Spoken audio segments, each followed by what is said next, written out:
bagong araw na naman para tayo ay matuto. Naalala niyo pa ba yung lesson natin last week? Sige nga, pwede niyo bang ikwento kay Teacher EJ kahit maiksi lang kung ano ang inyong natutunan at kung ano ang ating lesson last week?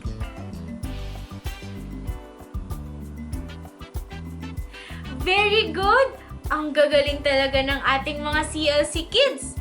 O ready na ba kayong makinig sa kasunod na story nito? O sige, simulan na natin! Kunin na natin ang ating mga Bibles at buksan ito sa Romans chapter 6, verse 9. Sabi rito, knowing that Christ, being raised from the dead, dieth no more. Death hath no dominion over him. Pagkamatay ng Panginoon, dalawang kaibigan ang dumating at kinuha ang kanyang mga labi. Sila ay sina Joseph of Arimathea at si Nicodemus. Ano nga ulit ang kanilang mga pangalan, kids? Very good! Ituloy na natin ang ating story. Hinugasan nila ang katawan ng Panginoon. Pinalot nila ito gamit ang mahabang tela at nilagyan rin ng maraming spices between the cloths. Matapos nilang balutin ang katawan ng Panginoon, ito ay inilagay nila sa isang tomb. Sino na nakakita sa inyo ng isang tomb? Ako hindi pa, pero ang isang tomb ay isang libingan. Ito ay iniukit mula sa isang malaking solid rock. At matapos nila ilagay sa isang tomb ang katawan ng Panginoon, ito ay isinara nila gamit ang isang malaking bato. Parang ganito. Alam nyo ba, kids, natakot ang mga Jewish leaders kasi baka raw nakawin ang katawan ng Panginoon o baka naman ito ay bumangon mula sa kamatayan. Kaya naman agad nilang kinausap ang Pilate at sinabi na lagyan ng special seal ang batong ito at lagyan din ng mga gwardya o tagabantay. Sa ikatlong araw ng pagkamatay ng Panginoon, may mga kababaihan na dumaan sa tomb niya. Alam niyo ba, kids, noong unang panahon, it was a custom for women to come and put sweet-smelling spices on the body of the person that died. Ibig sabihin, kinaugalian na ng mga kababaihan na kapag may namatay, ay dapat nila tong lagyan ng mababangong spices. Ngunit, hindi nila ito magawa sa Panginoon. Dahil, sino nga ba ang kayang mag-move o mag-urong ng isang napakalaking bato para lang maglagay ng spices sa katawan ng isang patay? At nang sila ay makarating sa tomb ng Panginoon, sila ay nagulat. Bakit kaya sila nagulat, kids? Sila ay nagulat dahil nakita nila na ang bato ay gumalaw na. At hindi lang yun, may nakita silang lalaki na nakadamit ng puti. Huwag kayong mag-alala, kids. Ito ay hindi isang multo, kundi ito ay isang anghel.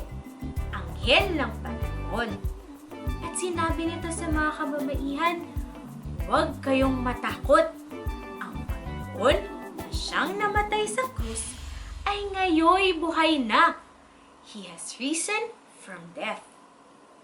Inutusan din ng anghel ang mga babae na sabihin sa mga followers ng Panginoon at kay Peter na ang Panginoon ay pupunta sa Galilee. That they will see Him there as He told him before.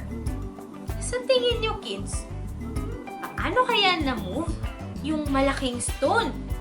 Paano kaya wala na yung mga gwardya? Nasaan sila?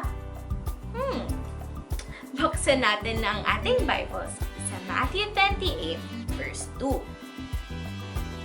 Sabi rito, and behold, there was a great earthquake, for the angel of the Lord descended from heaven and came and rolled back the stone from the door and sat upon it.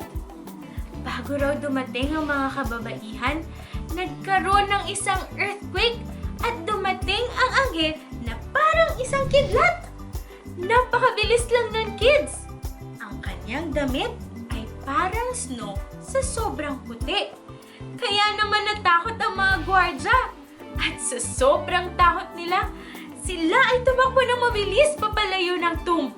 At agad nilang sinabi ito sa mga Jewish leaders. Ayaw ng mga Jewish leaders na malaman ng mga tao ang katotohanan na ang Panginoon ay nabuhay ng muli. Kaya naman, binigyan nila ng maraming pera ang mga gwardyang ito. At sinabi sa kanila na ipagkalat daw nila sa mga tao na ang mga disciples ang kumuha sa katawan ng Panginoon. Buti na lang, nakinig ang mga babae sa sinabi ng anghel. Sinunod nila ang utos nito. Kanilang ipinagsabi sa mga tagasunod ng Panginoon na siya ay buhay. Dumating din doon sina Peter at si John. At ang lahat ng tao ay namangha. Ngunit sa kabila ng pagkamangha ng mga tao, may isang babae ang nagtataka at nagtatanong. Siya ay si Mary Magdalene. Siya ay umiiyak sa tomb dahil hindi niya lubusang maintindihan kung bakit nawala yung katawan ng Panginoon doon. Bakit walang laman yung tomb? Dahil ba may nagnakaw nito dito? Ngunit buti na lang, siya ay hindi nag-iisa sa tomb. May dalawang anghel na kumausap sa kanya at tinanong siya kung bakit siya umiiyak. At habang nagsasalita si Mary Magdalene, meron siyang boses na narinig. Noong una, hindi niya makilala kung sino ang nagsasalitang iyon. Pero nung marinig niyang tawagin ang kanyang pangalan, Mary knew that it was Jesus speaking. Jesus had come back from the dead. He told Mary to go and tell the others that he would be spending time on earth with them, but he would be returning to his Father soon. Matapos mabuhay muli ng Panginoon, siya ay nagpakita sa maraming tao. Kahit yung dalawang tao na naglalakad lang sa road at nag-uusap tungkol sa Panginoon, siya ay biglang nagpakita sa kanila. At habang nag-gather ang mga apostles, siya rin ay nagpakita sa kanila. At hinayaan ng Panginoon na mahawakan nila ang kanyang mga scars o mga bakas ng pagkapako niya sa krus.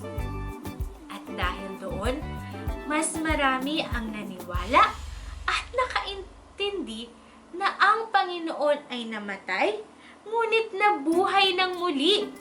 Basahin nga natin ulit ang Romans 6:9. Sabi rito, knowing that Christ, being raised from the dead, dieth no more. Death hath no more dominion over him. Tandaan natin ito, mga kids. Lagi nating tatandaan that Jesus is alive. Ang Panginoon ay namatay at nabuhay ng muli. Hanggang sa muli, mga bata! Paalam!